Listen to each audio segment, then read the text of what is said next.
Assalamualaikum warahmatullahi wabarakatuh.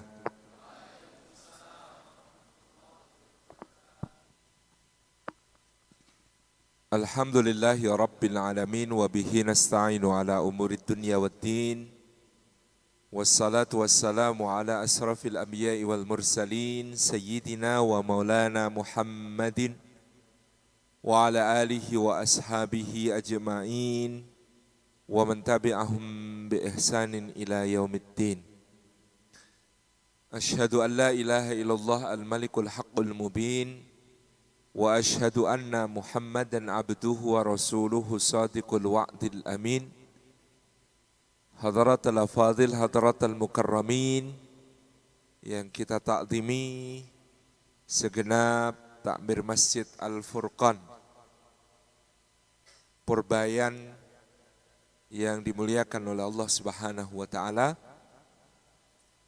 Para alim, para ulama, para asatid, para ustadzat, guru-guru umat yang kita muliakan, para sesepuh, bini sepuh, para tokoh masyarakat, para pimpinan lembaga dan instansi berbagai tingkatan, baik pemerintahan maupun organisasi masyarakat. Seluruh hadirin hadirat, muslimin muslimat, mukminin mukminat, salihin salihat.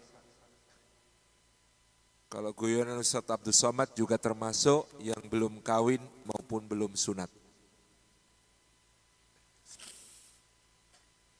Puji syukur kita aturkan kehadirat Allah Subhanahu wa taala atas limpahan karunia-Nya. Kita dihimpun pada malam hari ini di dalam majelis ilmu di rumah Allah. Mudah-mudahan setiap langkah yang kita tempuh, tiap tapaknya menggugurkan dosa-dosa, meninggikan derajat di sisi Allah Subhanahu wa taala, dan menjadi pemudah jalan kita semua menuju ke surga. Dan duduk kita semua semoga termasuk taman di antara taman-taman surga, tempat Allah mencurah-curahkan rahmat-Nya, menaungkan sayap-sayap malaikatnya, menurunkan sakinah ke dalam hati kita, dan menyebut-nyebut nama kita semua dengan bangga pada makhluk-makhluk mulia yang ada di sisinya. Sebagaimana sabda beliau sallallahu alaihi wasallam, majtama'a qaumun fi baitin min buyutillah yatluna kitaballah wa yatadarasunahu bainahum illa ghashiyatuhumur rahmah wa haffatsumul malaikah wa nazalat alaihimus sakinah wa dzakarahumullahu fi man 'indah. Rawahu Muslim huwa sahih.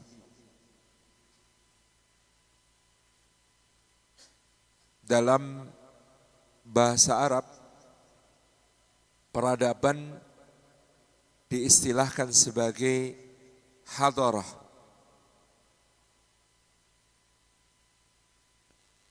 Maka ada yang memaknainya bahwa peradaban itu sekumpulan kehadiran.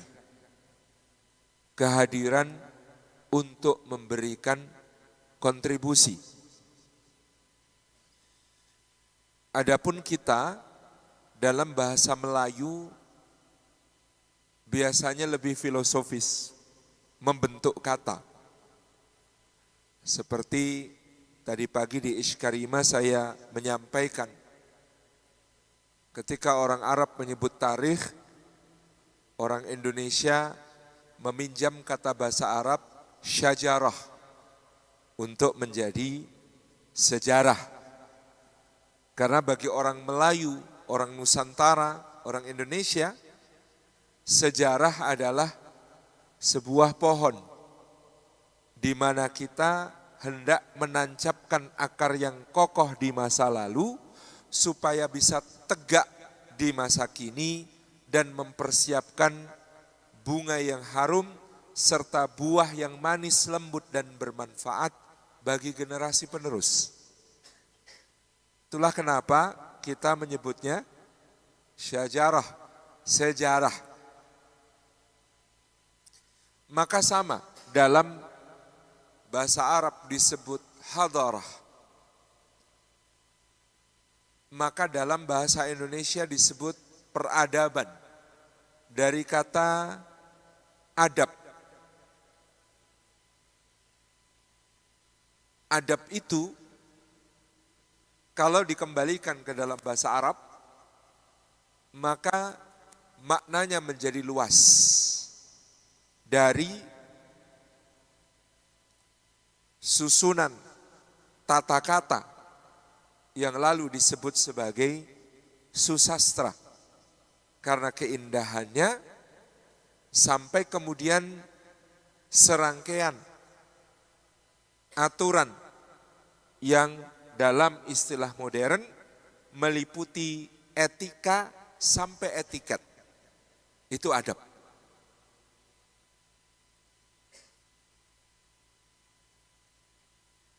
Kalau kita menghubungkannya dengan kebahasaan, maka adab berkaitan dengan tata kata dan tata bicara. Dan asal mula peradaban manusia itu memang dari kosakata. Ketika Adam alaihi salam diciptakan oleh Allah Subhanahu wa taala, ilmu pertama yang diajarkan kepada Adam adalah bahasa, kosakata. Allah Jalla Jalaluh mengatakan, a'udzubillahi minasyaitonir rajim. Bismillahirrahmanirrahim, firman-Nya, wa 'allama Adamal asma'a kullaha. Maka Adam diajari oleh Allah Subhanahu wa taala al-asma, isim-isim, kosakata-kosakata, nama-nama benda, kesemuanya. Yang dengan perbendaharaan kata-kata itu dia kemudian bisa menyusun aneka konsep. Yang aneka konsep itu nantinya bisa dikomunikasikan kepada yang lain untuk dikerjakan bersama-sama. Maka ketika Allah menyebut dirinya Ar-Rahman, Zat yang Maha Pengasih, Zat yang Maha Pengasih itu kasihnya dalam bentuk apa? Yang pertama Allamal Quran. Yang kedua Khalaqal Insan. Yang ketiga Allamahul Bayan. Mengajarinya komunikasi. Jadi Allah Zat yang Maha Pengasih itu Ar-Rahman, maka dia mengajarkan Al-Quranul Karim. Lalu menciptakan manusia. Kemudian mengajarinya al-bayan. Kemampuan untuk menyusun pesan, menyampaikan pesan, menerima, memahami pesan, mengolah kembali pesan. Itu al-bayan. Maka adab ada di situ. Dengan terbentuk susunan pola kata-kata, maka terbentuk pula pola pikir. Dari suatu pola pikir lahirlah pola tindakan dalam merespon segala sesuatu yang ada di sekitar manusia. Kumpulan dari pola tindakan itulah yang menghasilkan sebuah peradaban.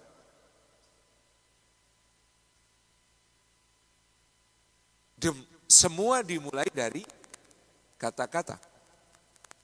Maka perhatikan hadis Nabi SAW. Atau juga yang dipahami oleh para salafus saleh. Misalnya Imam Yahya bin Mu'ad Ar-Razi rahimahullah ta'ala pernah mengatakan, tidak akan lurus amal seorang hamba sampai lurus hatinya. Dan tidak akan lurus hatinya sampai lurus kata-katanya. Sampai lurus lisannya. Jadi yang pertama harus ditata seseorang adalah lisan. Dari situ hatinya makmum, lalu perbuatannya mengikuti. Perhatikan firman Allah yang sering dibaca khatib saat khutbah Jumat. Ya ayyuhalladzina amanu taqullaha wa qulu qawlan sadida yuslih lakum a'malakum wa yaghfir lakum dzunubakum wa may yuti'illaha wa rasulahu faqad faza fawzan 'azima. Wahai orang-orang yang beriman, bertakwalah kepada Allah dan ucapkanlah perkataan yang lurus, yang konsisten, yang konsekuen. Apa keutamaan dari berkata-kata yang konsisten dan konsekuen itu? Yuslih lakum a'malakum. Allah Subhanahu wa taala yang akan memperbaiki untuk kalian amal-amal kalian, perbuatan-perbuatan kalian, pekerjaan-pekerjaan kalian, tindakan-tindakan kalian. Jadi ketika kita berjuang keras untuk meluruskan lisan, Allah yang memperbaiki perbuatan kita. Wa yaghfir lakum dzunubakum.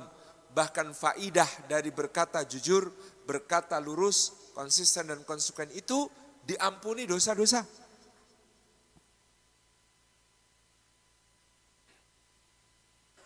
Dihapus kesalahan-kesalahan.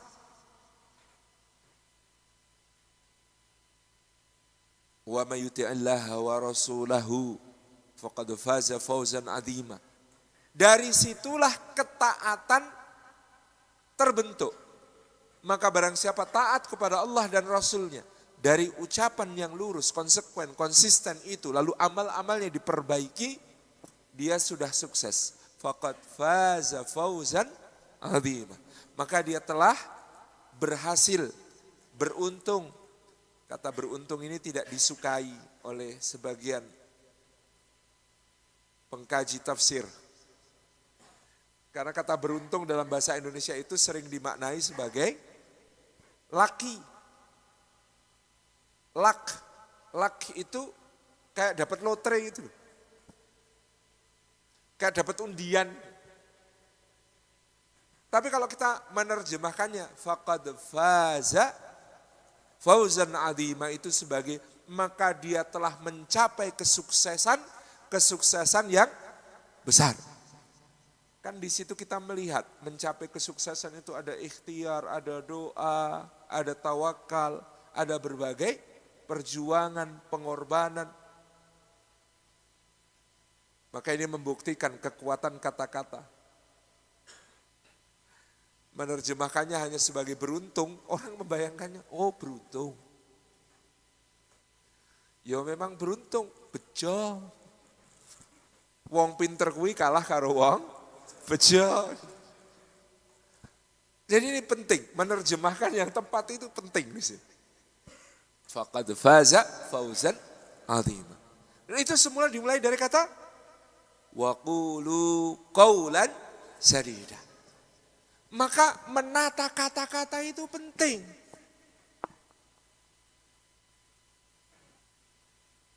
Karena dia membentuk pola pikir, dari pola pikir terbentuk pola tindakan tadi. Sehingga Al-Quranul Karim itu turun ketika di tengah-tengah bangsa Arab dan Quraisy yang menguasai, menjadi selebritis, menjadi orang-orang terkemuka di tengah-tengah mereka adalah para penyair. Dan para penyair itu punya lisensia puitika. Kadang-kadang demi keindahan syair, tata bahasa harus ngalah. Kadang-kadang demi keindahan susunan kata, kebenaran struktur harus ngalah. Ngalahnya struktur, ngalahnya tata bahasa ini membuat sebenarnya cara berpikir kacau. Maka Nabi SAW didatangkan oleh Allah dengan mukjizat bernama Al-Quranul Karim. Dan salah satu nilai mukjizat Al-Quran adalah mukjizat kebahasaan. Bahasa Arab kembali didisiplinkan tanpa kehilangan keindahan. itulah Al-Quran. Maka i'rabul Quran itu setinggi-tinggi i'rab.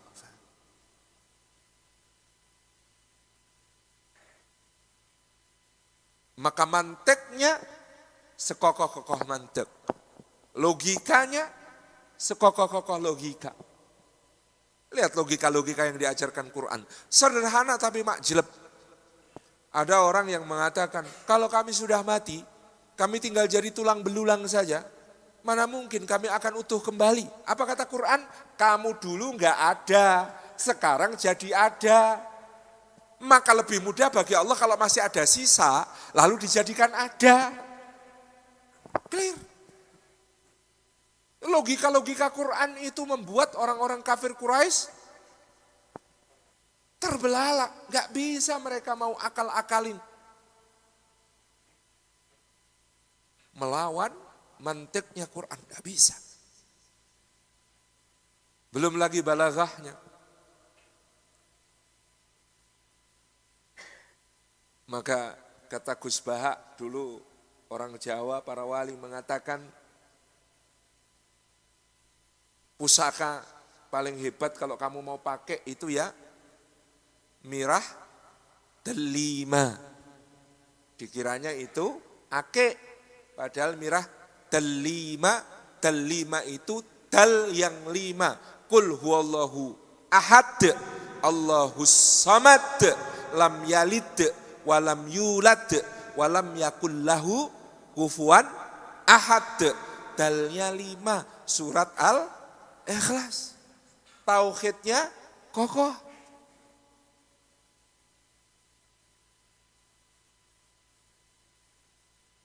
Jadi Quran mengalahkan semua penyair.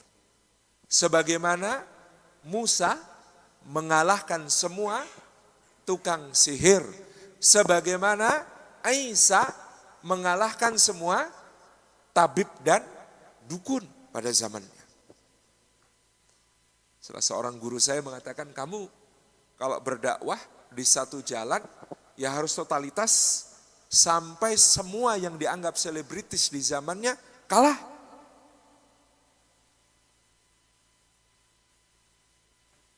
Karena para rasul itu membawa mukjizat untuk mengalahkan semua selebritis pada zamannya. Maka semua tukang sihir Fir'aun kalah oleh Musa alaihissalam. Dan salah satu kisah yang paling menakjubkan dalam Al-Quran menurut saya adalah kisah para tukang sihir itu. Karena ketika mereka hendak melawan Musa, motivasinya itu duniawi sekali. Kalau kami berhasil mengalahkan Musa, apakah kami mendapatkan bayaran yang besar? Kata Fir'aun, jika kalian berhasil mengalahkan Musa, maka kalian bukan hanya mendapatkan bayaran yang besar, tetapi kalian akan menjadi orang-orang yang paling dekat denganku sebagai sang penguasa tertinggi. Itu semangatnya ngalahin Musa, itu duniawi sekali. Orang-orang yang biasa berpikir transaksional dan duniawi, biasanya agak susah diajak bekerja untuk kebenaran. Tapi perhatikan, begitu mereka melihat tanda-tanda kebesaran Allah pada Musa alaihissalam, ketika mereka beriman diancam Fir'aun, itu enggak goyah. Kok bisa kalian beriman kepada Musa sebelum aku izinkan? Kalau kalian enggak kembali kepada agama lama kalian, maka aku akan mensalibkan kalian atau memotong anggota tubuh kalian dengan bersilang tangan kanan kaki kiri, tangan kiri kaki kanan. Apa yang dikatakan oleh para tukang sihir itu? Kamu cuma bisa memutuskan untuk kami sesuatu di dunia ini. Sedangkan yang kami harapkan adalah hidup yang kekal dan abadi di sisi Allah Subhanahu wa ta'ala. Coba bayangkan, tadi ketika mau lawan Musa, itu masih transaksional begitu. Begitu sudah beriman, diancam seperti itu oleh Fir'aun, nggak takut. Itu menurut saya unik, tukang-tukang sihir Fir'aun itu unik. Dahsyat itu. Lebih keren daripada Lord Voldemort itu. Makanya dulu saya ukurannya nantang teman-teman. Ini zaman untuk bisa mengalahkan selebritis di zamannya. Kamu bisa nggak menceritakan Musa lebih keren daripada cerita Harry Potter? Zaman saya muda Harry Potter itu bacaan anak-anak yang sangat Sedang ada kawan saya itu bisa nyelesain satu jilid yang tebel itu hanya dalam 1 hari. Membaca Quran setahun gak hatam. Baca Harry Potter setebal itu semalam selesai. Kan berarti tantangan kita bagaimana menceritakan Musa versus para tukang sihir Fir'aun itu lebih indah daripada Harry Potter versus Lord Voldemort. Kan gitu. Itu tantangan dakwah itu kan seperti itu. Nah, kembali kepada tadi, kita baru bahas adab. Maka adab ketika Quran turun membereskan adabnya bangsa Arab, maka muncullah peradaban bangsa Arab. Satu bangsa yang sebelumnya tidak dipandang bahkan dengan sebelah mata pun oleh peradaban-peradaban lain. Romawi, Persia, mereka menguasai sudut-sudut terpenting dunia. Tapi kalau sudah Jazirah Arab bagian tengah, dua-duanya malas. Ngapain? Apanya yang mau dikuasai?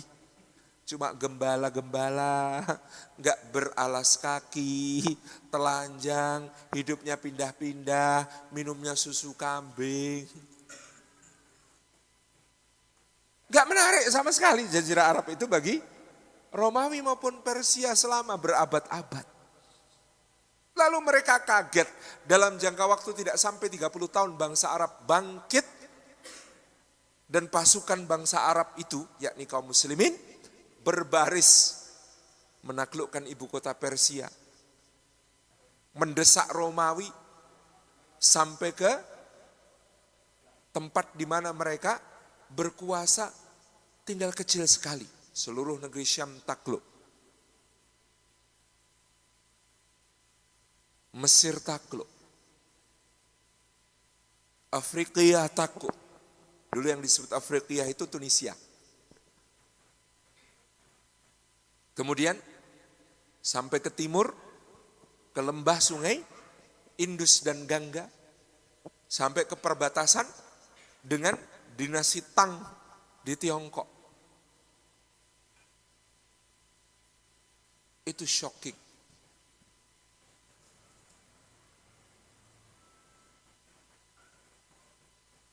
Karena apa? Karena peradaban lahir dari adab. Belakangan hari, para cendekiawan muslim menyepakati kata baru, yaitu tamadun. Tamadun itu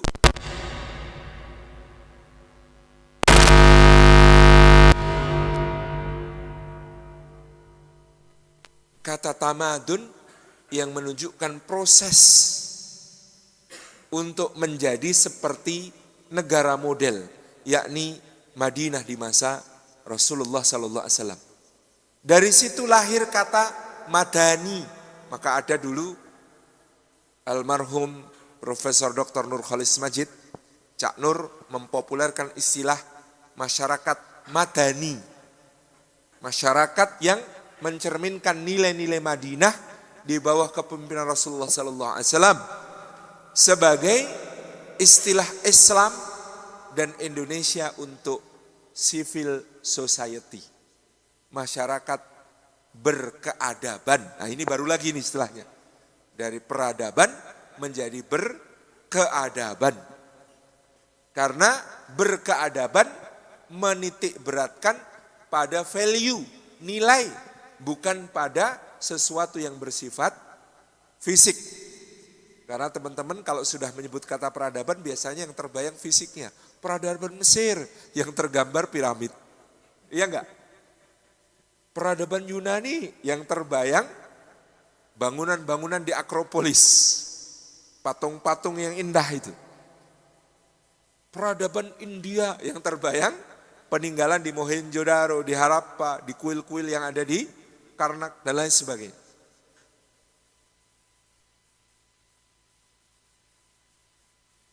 Ketika membicarakan peradaban, Mataram kuno yang terbayang Borobudur, Prambanan, gitu ya. Nah, itu karena kita membayangkan peradaban dari peninggalannya yang bersifat fisik. Sehingga kita kemudian merumuskan kata baru berkeadaban.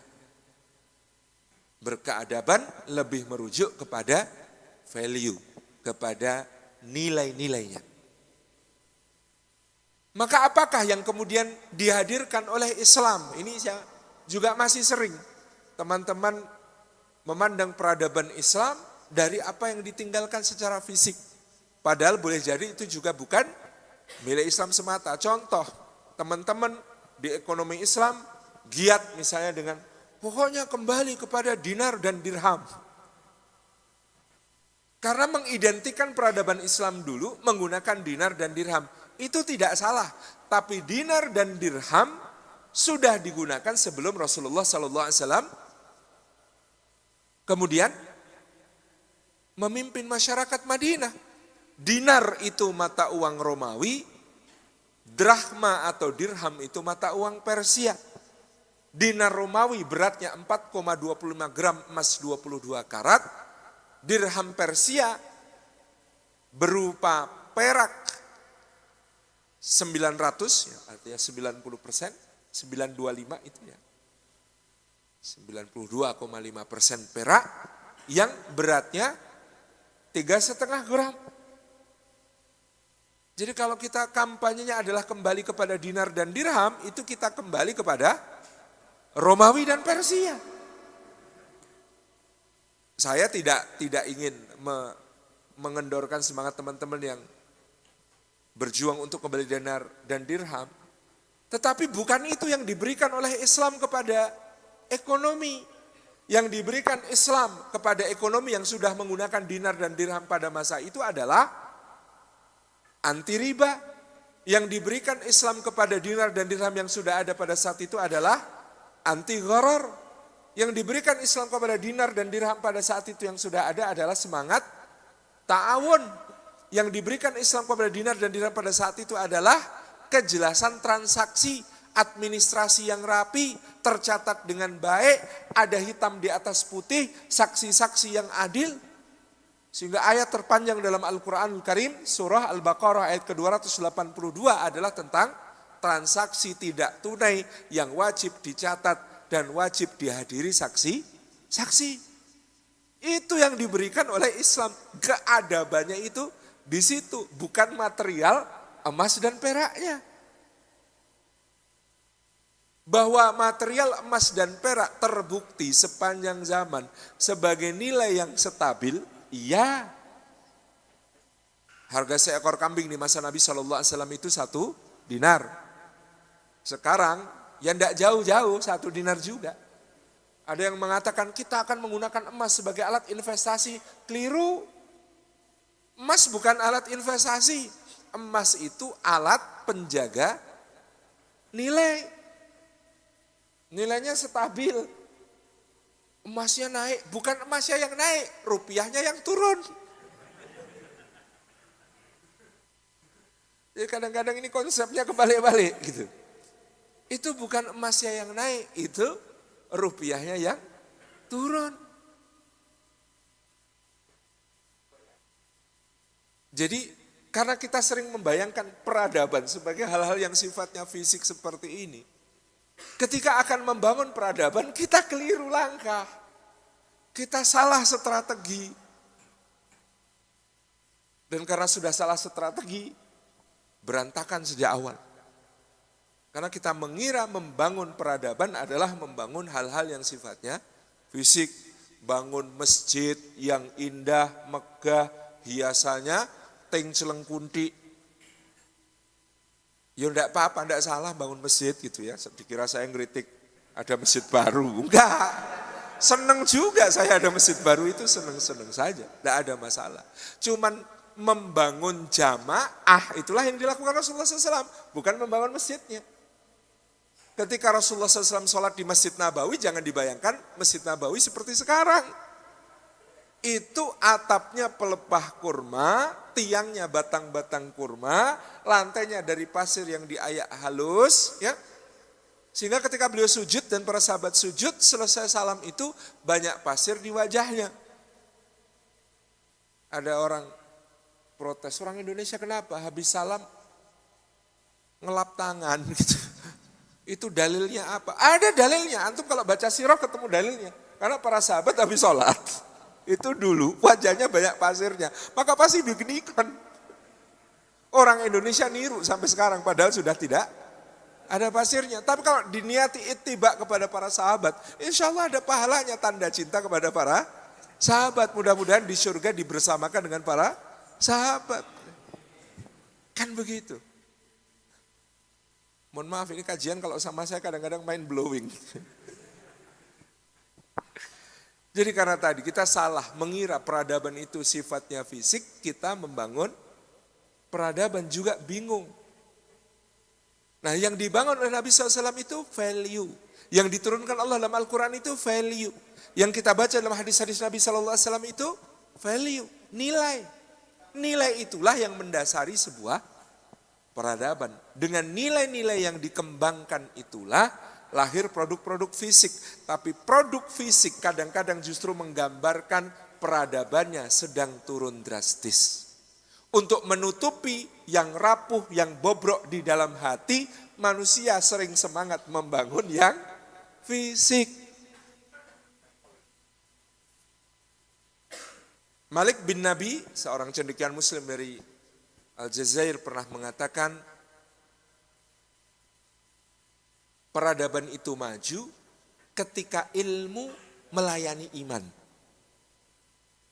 Kalau ilmu melayani iman, maka peradaban itu rising, maju. Tapi peradaban itu akan mandek, stagnan, kalau ilmu hanya melayani ilmu. Demi ilmu pengetahuan, demi pengembangan ini, demi pengembangan itu. Itu stuck. Peradaban akan berhenti. Dan peradaban itu akan menurun ketika ilmu melayani hawa nafsu. Jadi meskipun yang dibangun sangat megah dan indah, kalau yang dibangun itu melayani hawa nafsu, itu bukan kemajuan peradaban. Itu penurunan. Orang-orang datang ke Alhambra di Granada, mengagumi setiap detail keindahannya. Tapi kalau mau membaca Islam in Andalusia, karya Ahmad Thompson, lalu mereka masuk ke sisa kolam renang yang ada di Istana Alhambra itu, mereka baca di situ. Kalau saya otomatis jijik, mohon maaf. Karena di kolam-kolam di Istana Alhambra itu dulu diisi khamar Pak, menjelang kejatuhannya. Di situ budak-budak berkulit putih, berkulit merah, berkulit hitam dikumpulkan di suluh renang-renang. Para pejabat dan sultan berpesta di tepi kolam, kalau haus ngambil wine dari dalam kolam. Maka ada cerita masyhur seorang perdana menteri agamanya Yahudi, ketika kemudian disuruh minum sama sultan, ayo perdana menteri minumlah. Tidak Paduka, kenapa tidak? Karena saya itu kalau minum kuah biasanya pengen dagingnya. Sedangkan yang ada di dalam kolam ini ada permaisuri Paduka. Coba bayangkan kerusakan pada zaman itu seperti itu. Orang kagum melihat, detail ya, ada ukirannya begini ya, ada ini ya. Tapi kalau kemudian kita membaca fakta sejarahnya, ini dibangun untuk melayani iman atau ini dibangun untuk melayani hawa nafsu, kita bisa merasakan di situ value-nya apa. Jadi peradaban itu naik kalau melayani iman. Kalau ilmu melayani iman, peradaban naik. Kalau ilmu melayani ilmu, peradaban stuck. Kalau ilmu melayani hawa nafsu, peradaban sedang merosot. Itu yang kita pahami. Dan itu ada dalam sejarah Islam, semuanya kita bisa membaca. Di masa Nabi SAW, di masa para khulafaur rasyidin, mungkin sampai sebagian masa Umayyah, sebagian masa Abbasiyah. Masih ada waktu-waktu di mana ilmu melayani iman.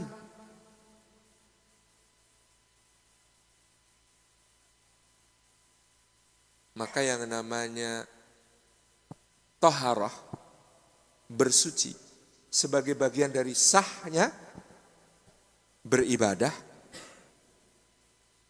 itu dikhidmai dengan ilmu. Gimana caranya di Makkah yang air terbatas, semua kecukupan kebutuhan taharah terpenuhi.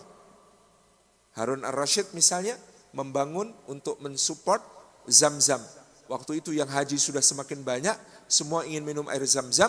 Dulu Zam-Zam juga dipakai taharah, lama-lama difikirkan sudah Zam-Zam untuk konsumsi minuman saja, untuk diambil berkahnya, untuk taharah, untuk bersuci kita gunakan air lain.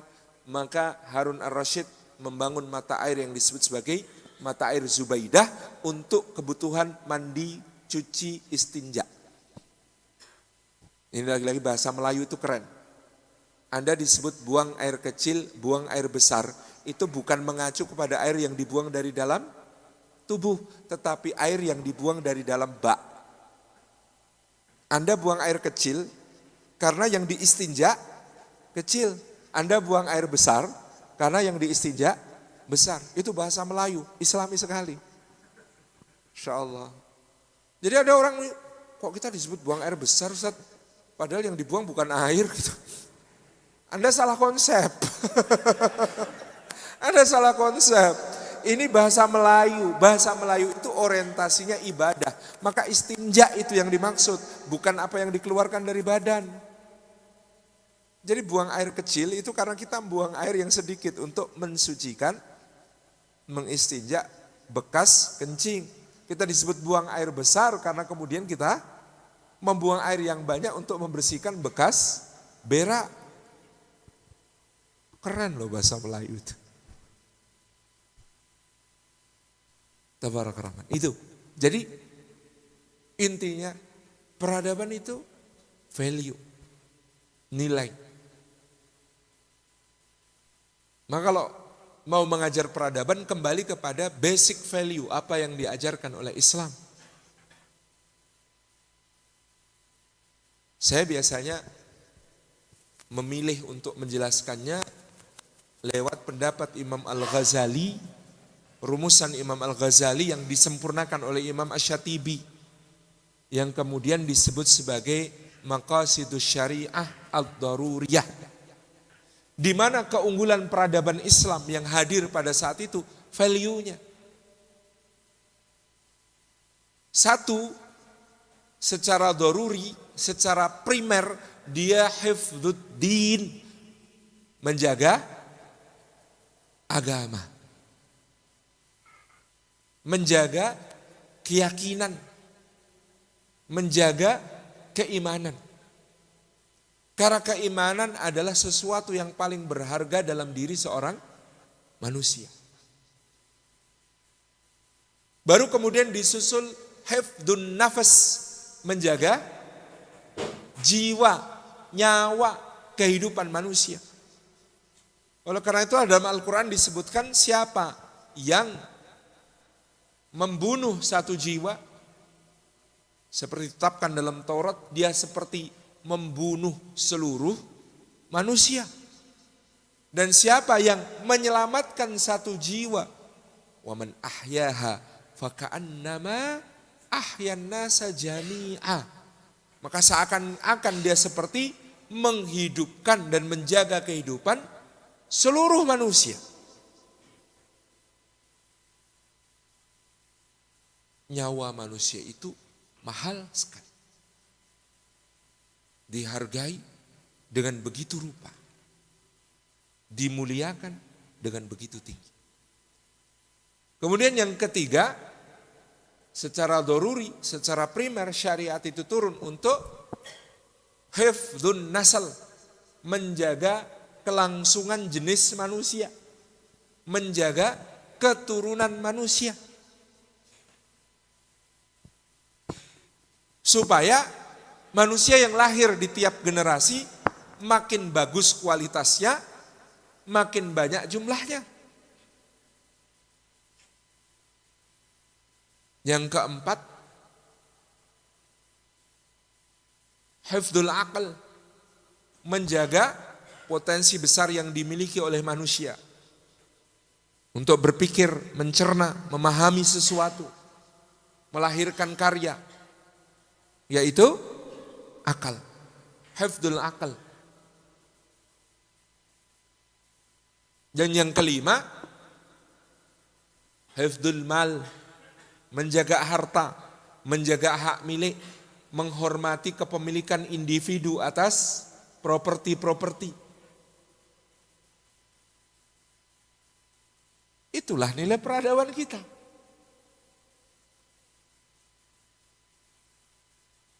Dimulai dari hifdzuddin, menjaga agama, menjaga keyakinan, menjaga iman. Karena agama, iman itu adalah cara memandang hidup, cara memandang mati, cara memandang yang hidup dan yang mati, cara memandang hidup sesudah mati, dan cara memandang pencipta hidup dan mati.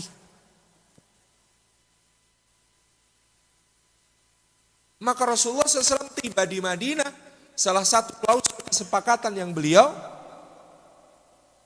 ikat bersama seluruh penduduk Madinah adalah Sahifatul Madinah, piagam Madinah.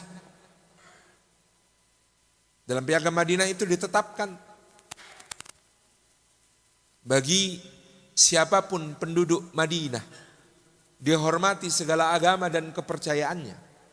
Jika mereka adalah ahli kitab Yahudi dan terjadi masalah di antara mereka, maka mereka dipersilahkan berhukum kepada kitab Taurat dan meminta keadilan kepada para rabi dan hakomnya. Adapun bagi kaum muslimin, maka mereka menjadikan Rasulullah SAW sebagai hakim di antara mereka, memutuskan hukum berdasarkan kitabullah. Apabila terjadi konflik di antara penduduk Madinah yang berbeda keyakinan, maka Rasulullah SAW yang diminta menjadi pengadil di antara mereka, karena mereka semua mempercayai beliau sebagai Al-Amin. Luar biasa. Ada penghormatan terhadap keyakinan masing-masing. Silahkan orang Yahudi ada masalah di antara mereka, konflik macam-macam, selesaikan menurut hukum Taurat. Maka dulu ada seorang ulama yang mengatakan piagam Madinah dan piagam Jakarta. Piagam Jakarta itu berbunyi, ketuhanan dengan kewajiban menjalankan syariat Islam bagi pemeluk-pemeluknya. Itu yang diikat cuma umat Islam. Berat jadi umat Islam di Indonesia, karena punya kewajiban menjalankan syariatnya. Umat lain nggak punya kewajiban, tidak diikat oleh konstitusi. Itu kalau piagam Jakarta. Tapi kalau piagam Madinah harusnya ketuhanan dengan kewajiban menjalankan tata aturan agama masing-masing bagi pemeluknya. Itu semua kena. Gitu.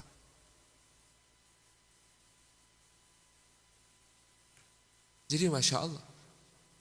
Karena agama, iman itu cara memandang hidup dan mati, yang hidup dan yang mati, pencipta hidup dan mati, hidup sesudah mati. Maka dia sesuatu yang paling mempengaruhi setiap aspek kehidupan seorang manusia. Di Twitter itu sering rame. Ateis di luar negeri itu nggak ngerecokin agama. Ateis di Indonesia dikit-dikit nyerang agama. Kamu beneran ateis? Beneran. Demi apa? Demi Tuhan.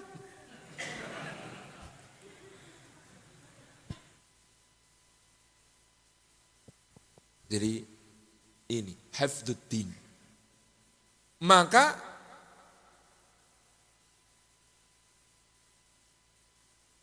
tidak halal darah itu. Kecuali pelanggaran salah satunya dalam soal din. Wa tariku lidinihi mufariqu lil jamaah.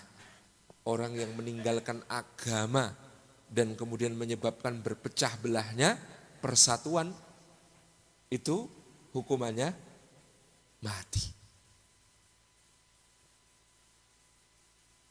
Menjaga agama ini penting. Maka dalam Al-Quran ada kalimat yang sering disalahfahami dalam bahasa Indonesia. Wal fitnatu asyaddu minal qatl. Dan fitnah itu lebih kejam daripada pembunuhan. Maka daripada difitnah lebih baik ini salah paham ini. Fitnah yang dimaksud dalam ayat itu adalah apa fitnah yang di situ?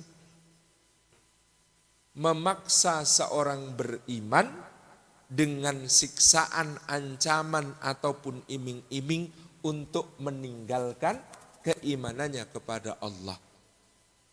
Jadi di situ maknanya adalah membuat seseorang murtad itu lebih kejam daripada membunuh dia. Karena apa? Agama lebih mahal dari nyawa. Nyawa nomor 2 nanti. Nomor 1 agama. Karena nyawa selesai di dunia, agama urusan hidup di akhirat. Maka Quran mengatakan wal fitnatu asyaddu minal qatl. Fitnah itu lebih kejam daripada pembunuhan. Sebenarnya terjemah yang paling tepat adalah pemurtatan itu lebih kejam daripada pembunuhan. Itu terjemah yang tepat. Cuman kita suka menerjemahkannya fitnah lebih kejam dari membunuh. Seakan-akan kalau saya dituduh sesuatu itu lebih kejam daripada saya dibunuh. Padahal fitnah yang dimaksud di situ adalah membuat seseorang keluar dari imannya, dari agamanya. Ini hifdzuddin. Yang kedua tadi, hifdzun nafas, menjaga nyawa, menjaga jiwa. Maka di dalam Islam tegak qisas.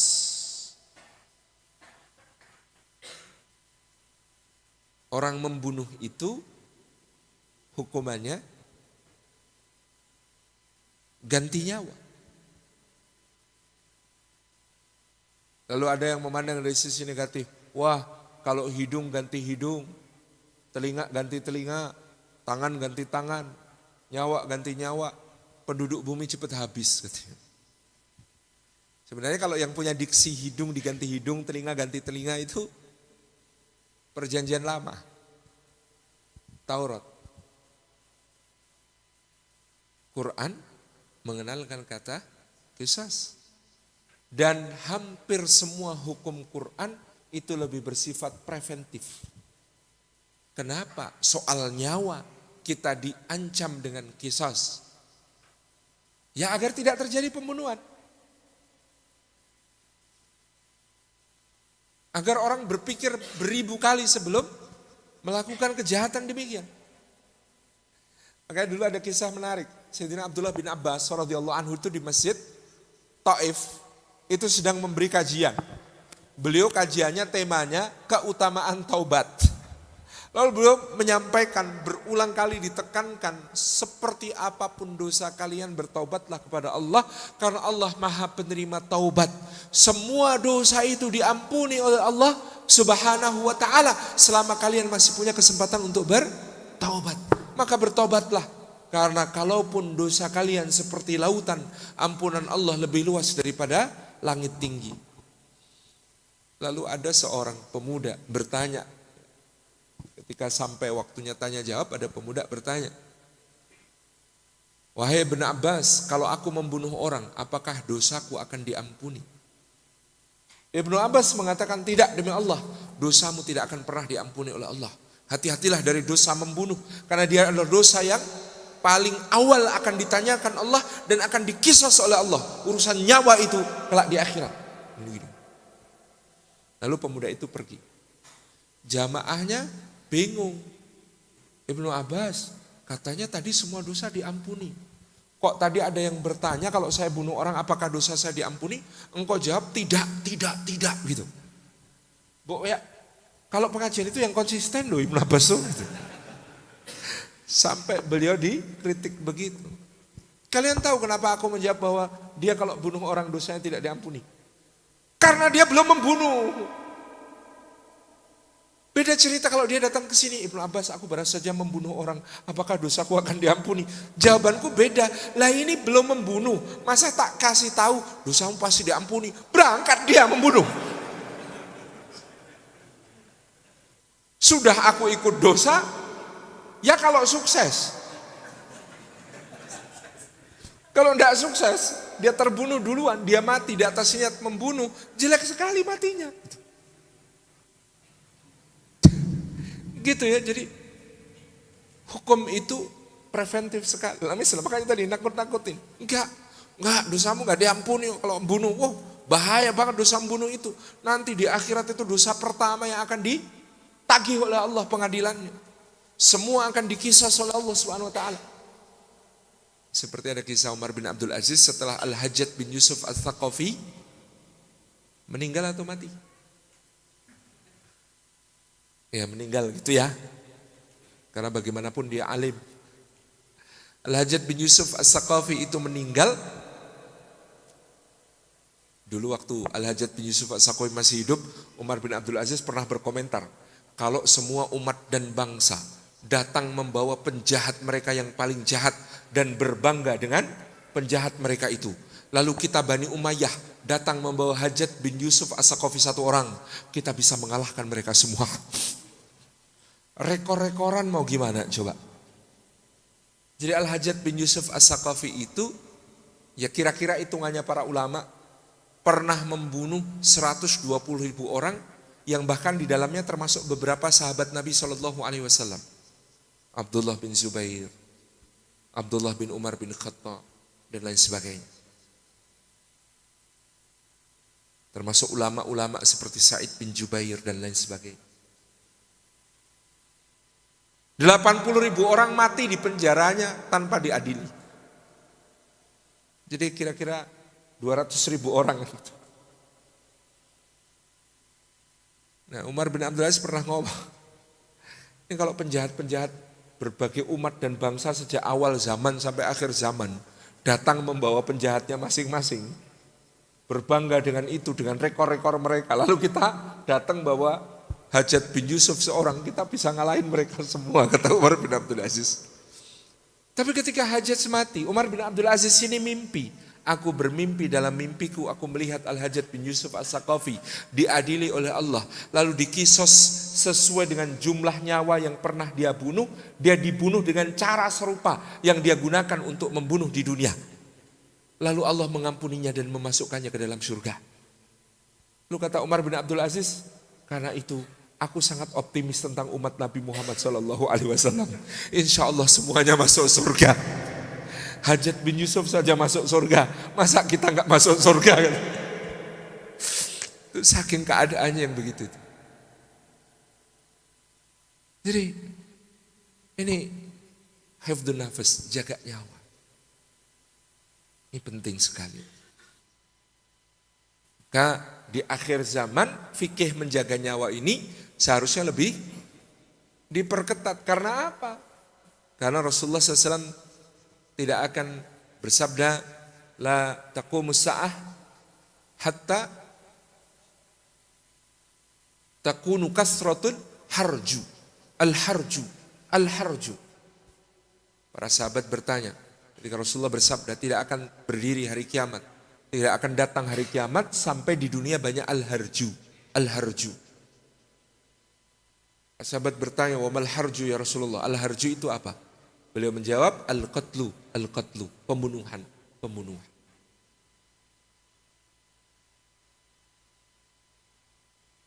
Nah, itu yang kedua. Yang ketiga, membangun peradaban itu hifdzun nasal, menjaga kelangsungan jenis manusia. Maka satu-satunya syariat yang diturunkan Allah dalam kehalalan, kesucian dan kemuliaan di maqasidus syariah yang ketiga itu namanya nikah. Jalan yang lain semuanya ditutup oleh Allah Subhanahu wa ta'ala. Zina Meskipun istilahnya FWB, meskipun istilahnya ONS, meskipun istilahnya HS, pokoknya istilahnya apa saja, itu tertutup semuanya. Karena dia merusak nasl, kualitas kehidupan manusia. Tapi menarik, Quran itu punya ayat di suratul Anbiya ayat ke 120. Walaqad katabna fiz zaburi min ba'di dzikri annal arda yarithuha ibadiyas salihun.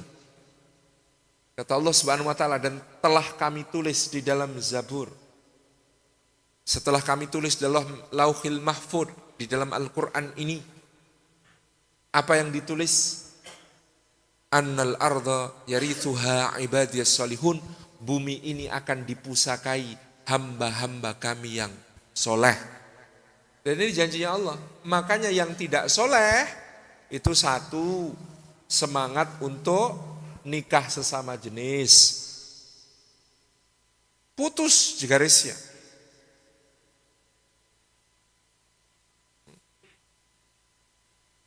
Karena yang masuk tidak pada tempatnya.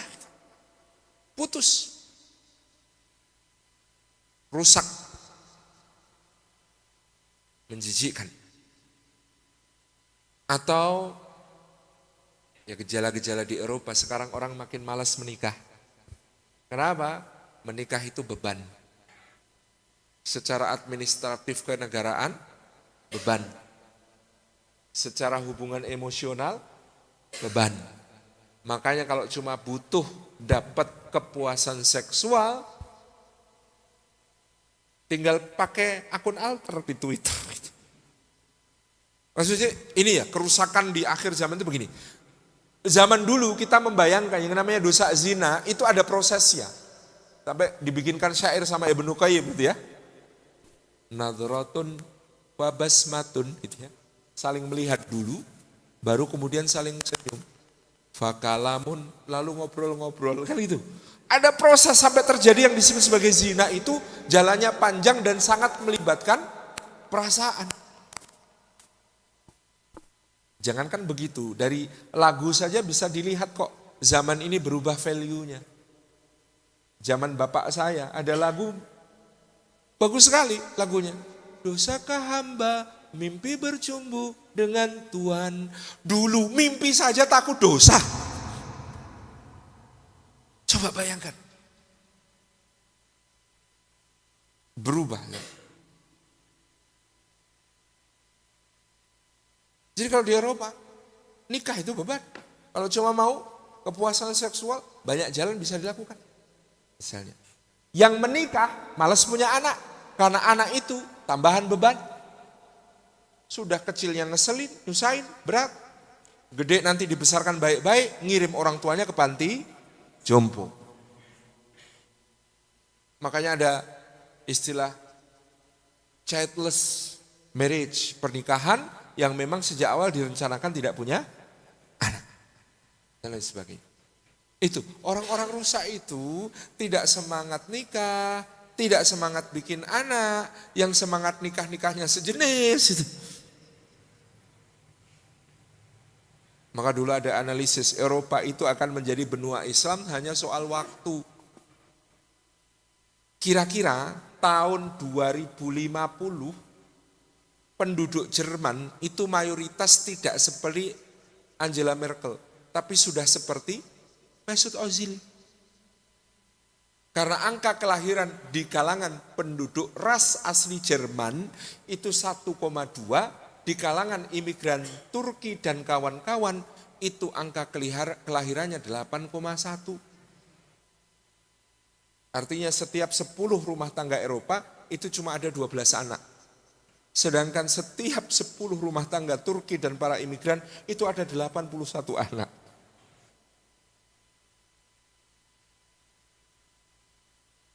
...2050 Prancis itu yang seperti Emmanuel Macron makin dikit, yang banyak seperti Karim Benzema. Di Inggris 2050 yang kayak Pangeran Charles dan ngomongnya British English, Harry Potter drinking water, itu kalah banyak dengan yang ngomongnya kayak Dr. Zakir Naik. Hey brother, I want to tell you something, and this is very important. You can see chapter 25.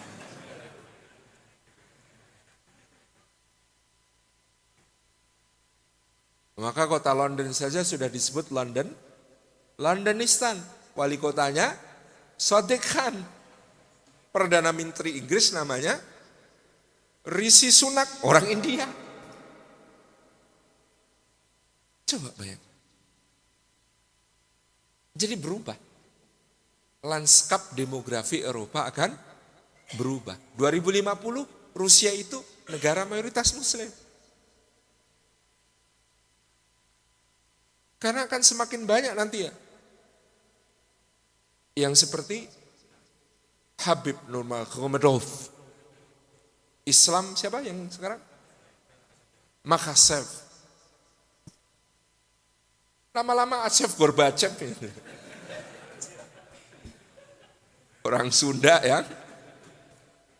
Jadi orang Rusia lama-lama. Itu contoh. Annal arda yarithuha ibadiyas salihun.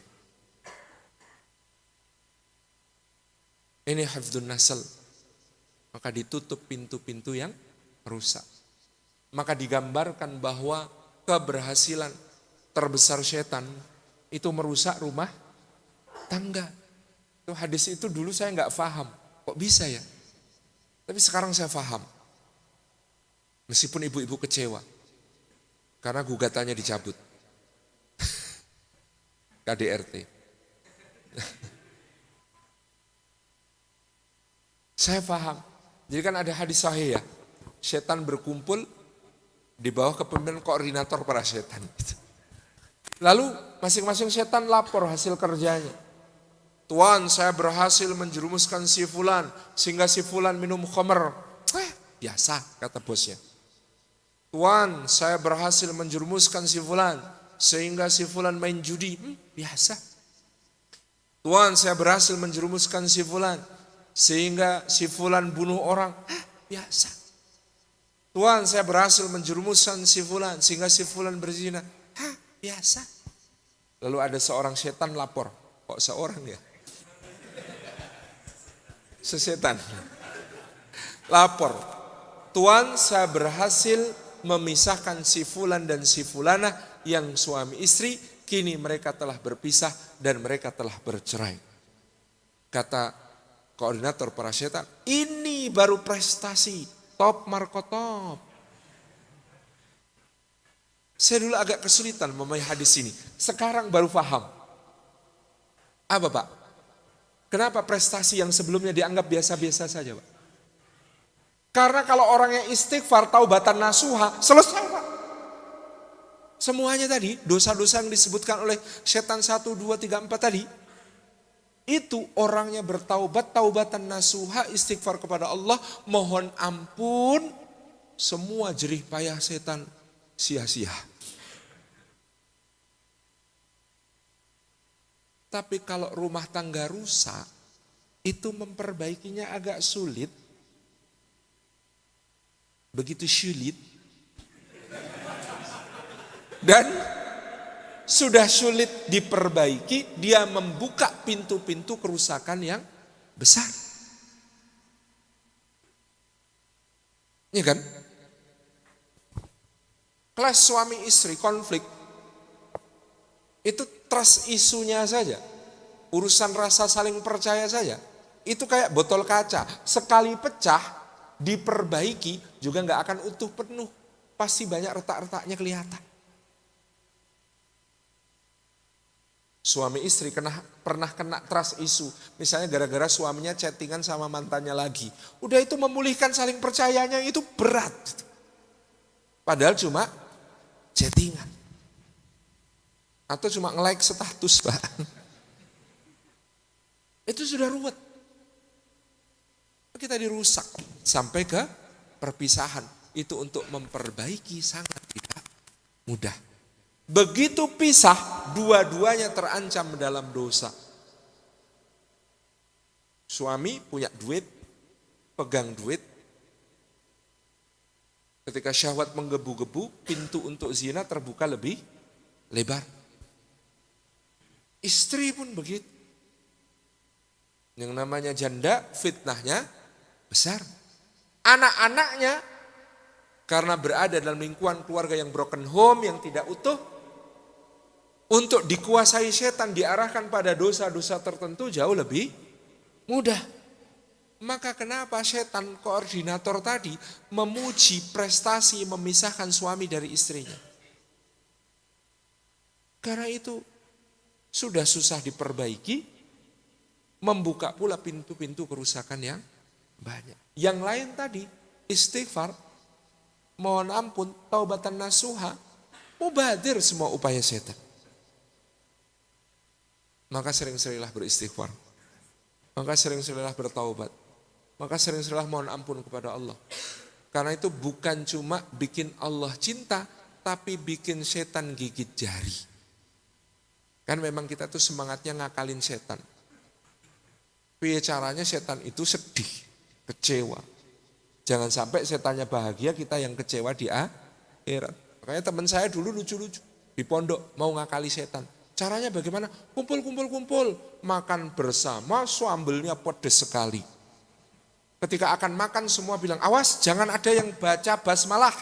Enggak boleh makan kok baca basmalah di saat ini, enggak boleh. Lalu makan, pedesan luar biasa. Terus ada air rendaman, kerak nasi, rendaman intip. Itu obat pedes yang paling manjur. Didatangkan, ini obat pedes, semua wajib baca basmalah. Lalu pada minum, bismillahirrahmanirrahim. Ini tadi kenapa kok makannya enggak boleh baca basmalah, minumnya wajib baca basmalah? Karena setan itu ikut makan kalau kita enggak baca basmalah. Jadi tadi setannya ikut makan, dia enggak bisa ikut minum. Kuapok mutan setan. Pedesan lah kok gitu.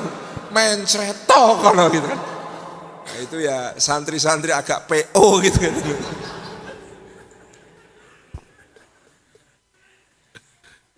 Hifdun nasl. Yang keempat, hifdul akal, menjaga akal. Menjaga akal itu ya secara fisik, ya secara non fisik. Secara fisik, maka khomer itu haram karena ngerusak akal. Maka antum harus paham apa yang disebut sebagai khomer. Al-khomru ma khomarul akal. Yang disebut khomer adalah apa yang menutupi akal.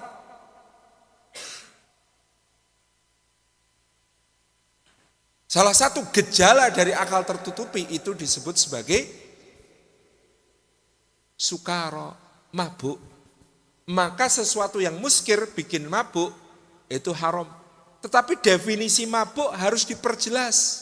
Mabuk itu bukan naik bis terus muntah-muntah. Mau mabuk wong iki. Berarti naik bis haram. Nah, ini bahas fikih kok pakai bahasa tidak distandardisasi, bahaya gitu. Sama. Maka kemudian definisi khomer itu tidak identik dengan alkohol, Pak. Tape itu beralkohol. Duren itu beralkohol. Nangka itu nek rodok mateng, alkoholnya tinggi. Kematangan itu loh. Tapi apakah dia muskir, memabukkan seperti pengertian syariat? Nanti dulu. Saya kalau makan durian banyak-banyak mabuk. Mabuknya gimana, Pak? Mabuknya itu ya pusing, geliyeng, greges. Pada saat geliyeng, pusing, greges itu Pak, masih bisa membedakan hak dan batil tidak Pak? Oh masih Ustaz. Oh berarti itu bukan mabuk yang dimaksud syariat. Karena yang dimaksud mabuk oleh syariat adalah dia tidak lagi bisa membedakan yang hak dan yang batil. Nah ini definisinya ini penting untuk diketahui. Jadi khamr itu tidak identik dengan berapa kadar alkohol. Enggak, ada yang beralkohol tapi bukan khamr, ada yang tidak beralkohol Tapi khamr, sabu-sabu itu enggak pakai alkohol, Pak. Tapi dia khamr, karena begitu dipakai, dia tidak membedakan yang hak dan yang batin. Contoh. Nih, jadi nanti masih bingung lagi. Saya jual parfum tidak beralkohol loh, Ustaz. Oh gitu. Nah, memangnya kalau beralkohol gimana? Kan haram, Ustaz. Iya, haram diminum.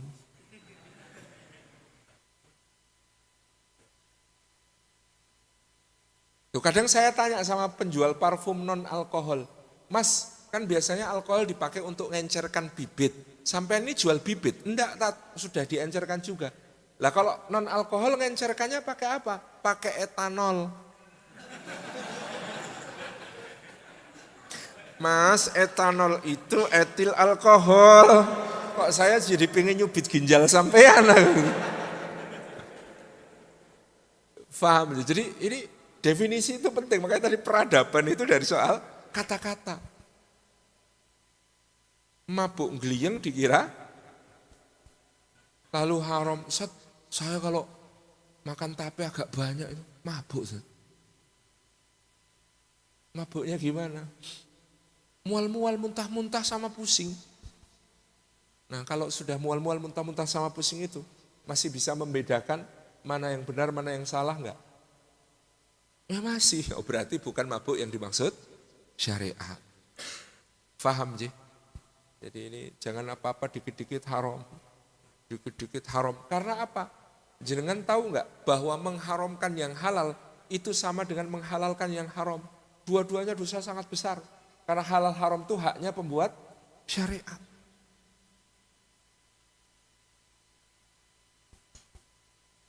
Lebih bagus orang Madura. Jual obat orang Madura. Ada polisi datang. Pak, antimo Pak. Loh, enggak ada Pak buat sampian. Kok enggak ada gimana? Ini ada antimo, saya beli. Enggak boleh Pak. Karena ini cuma untuk mabuk darat, mabuk laut, mabuk udara. Enggak ada untuk mabuk kepolisian, tak iya.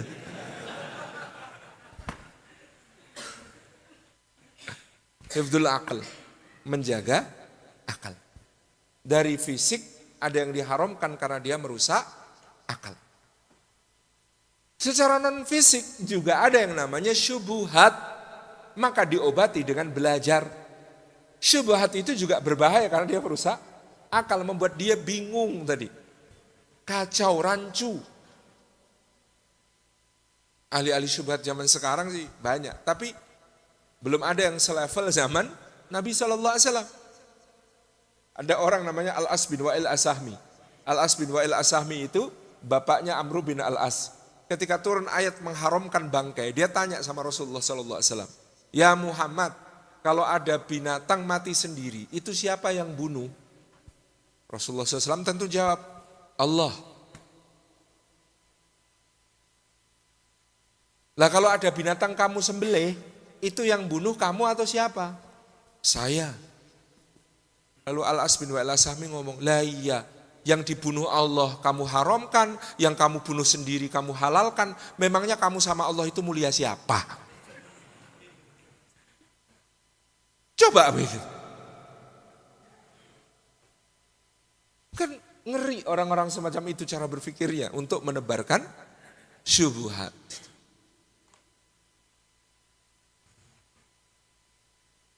Ada namanya Walid bin Mughirah, bapaknya Khalid bin Walid. Ngumpulkan orang-orang. Ayo disepakati kita mau ngomong apa tentang Muhammad dan yang disampaikannya. Biar jangan sampai satu mendustakan yang lain kalau ada orang-orang Arab lain datang. Musim haji sudah mau tiba.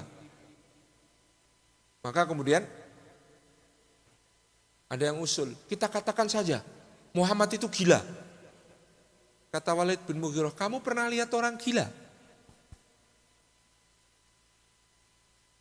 Yang ditanya, untungnya belum tahu, kamu nanya, kamu bertanya-tanya. Gitu.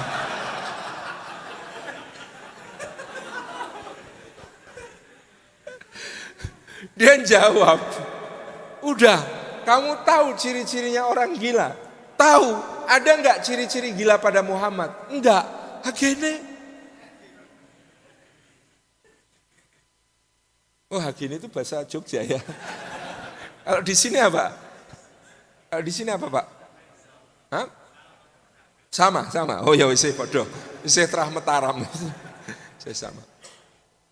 Lalu ada yang usul, kita sebut saja Muhammad itu penyair.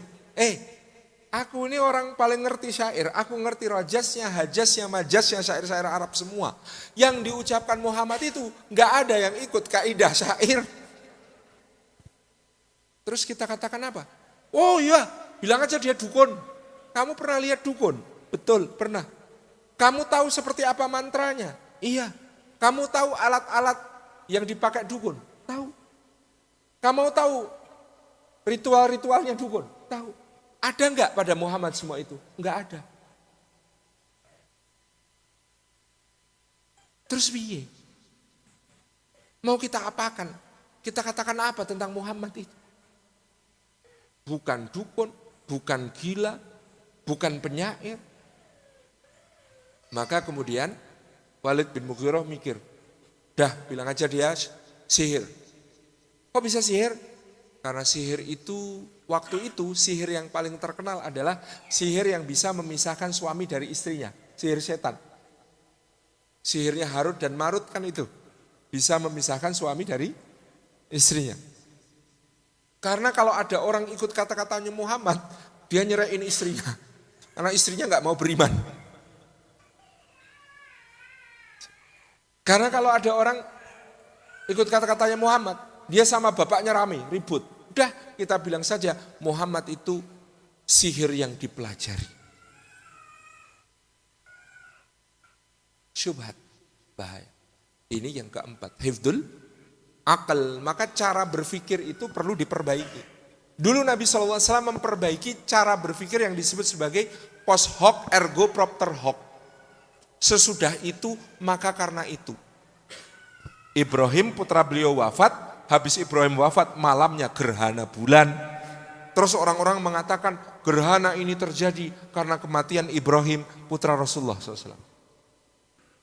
Maka Nabi SAW mengatakan sesungguhnya bulan dan matahari adalah tanda-tanda dari antara tanda-tanda kekuasaan Allah. Gerhana itu terjadi bukan karena mati atau hidupnya seseorang.